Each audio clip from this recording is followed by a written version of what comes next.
Sir वेंटिव के साथ शुरुआत करते बहुत अच्छा रिस्पांस था। रेस्पॉन्स बहुत अच्छा था। इशू 10 गुना सब्सक्राइब हुआ और हमने इसमें आपको सलाह भी दी थी कि लॉन्ग टर्म के लिए पैसा लगाएं। 2 से 3 साल के व्यू से आपको इसमें पैसा लगाना चाहिए।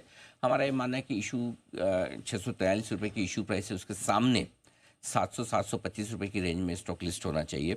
और अगर आप शॉर्ट टर्म इन्वेस्टर्स हैं बिल्कुल, तो आप 670 के आसपास का स्टॉप लॉस लगा लें, स्टॉप लॉस ट्रेल करते चले। लेकिन हमारी राय लॉन्ग टर्म के लिहाज से, और हमें लगता है कि 2 से 3 साल के व्यू से इस स्टॉक को आपको अपने पोर्टफोलियो में रखना चाहिए। लॉन्ग टर्म इन्वेस्टर्स इसको पक्के तौर पर होल्ड करें और 2 से 3 साल के लिए रखें। और उसकी वजह ये है नेहा कि 2 से 3 साल में ये स्टॉक डबल होने की आराम से ताकत रखता है। डबल? हाँ, क्योंकि है ना, जो एक तो प्रमोटर बहुत बढ़िया है, कंपनी का बिजनेस बहुत बढ़िया है। पंचशील और ब्लैकस्टोन दोनों मिलके साथ में है। दूसरा ये कि होटल और हॉस्पिटलिटी वाले बिजनेसेस में है, ये बिजनेस बहुत ज़बरदस्त है। तीसरा है कि ऑलरेडी ग्रोथ स्टेज पे हर कई सारी और नई प्रॉपर्टीज और नई कीज इनकी जुड़ने वाली है, तो एक्सपेंशन सामने है, आपके पास विजिबल है।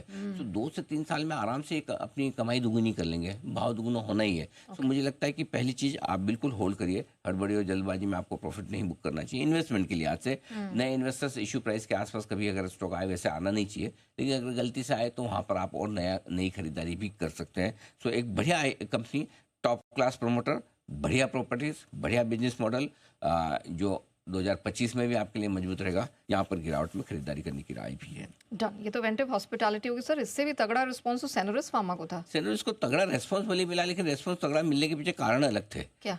छोटी साइज छोटी प्राइस का अच्छा, हाँ, वही जो पिछले हफ्ते ममता मशीन। हाँ, वो वैसे ही वाला मामला था। इशू को रेस्पॉन्स तगड़ा मिला, 94 टाइम्स सब्सक्राइब हुआ था। और यहाँ पर मेरा मानना है कि 391 रुपये की जो इशू प्राइस है, उसके सामने 650-675 रुपये के आसपास की लिस्टिंग हो सकती है।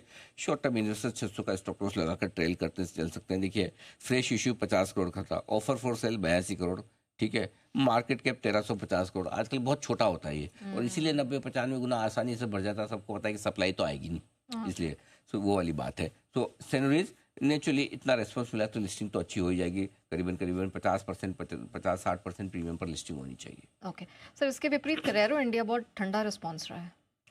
कैरेरो इंडिया तो भर गया हुई मेहरबानी समझो। हाँ, मतलब बहुत ही ढीला रेस्पॉन्स था, 1 गुना मुश्किल से सब्सक्राइब हुआ। ऐसे जिन आईपीओ में सब्सक्रिप्शन ना मिले, उसमें लिस्टिंग का अंदाजा लगाना बड़ा मुश्किल काम है, क्योंकि मारपीट के भरा है। तो एक तरफ से लोगों का इंटरेस्ट नहीं है।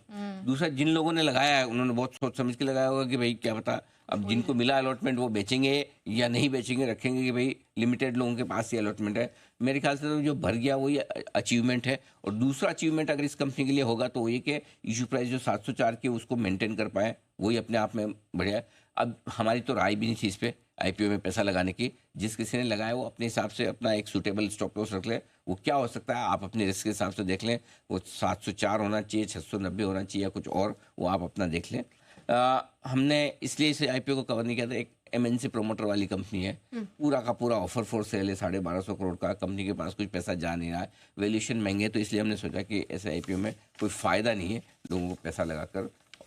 अब कोई ऐसा बड़ी लिस्टिंग हो जाए तो सिर्फ इसलिए होगी कि लिमिटेड लोगों को अलॉटमेंट मिला है और वो खींच दे कर दे तो अलग बात है। बाकी इस आईपीओ के ऊपर लिस्ट होने का कोई कारण नहीं है। ऑलराइट, चलिए, तो ये 3 महत्वपूर्ण लिस्टिंग्स हैं जिन पर हम फोकस करेंगे और देखेंगे कि कहाँ यहाँ पर ओपनिंग होती हुई दिखाई देती है। लेकिन सर ने आपको एडवाइस दे दी है। लेकिन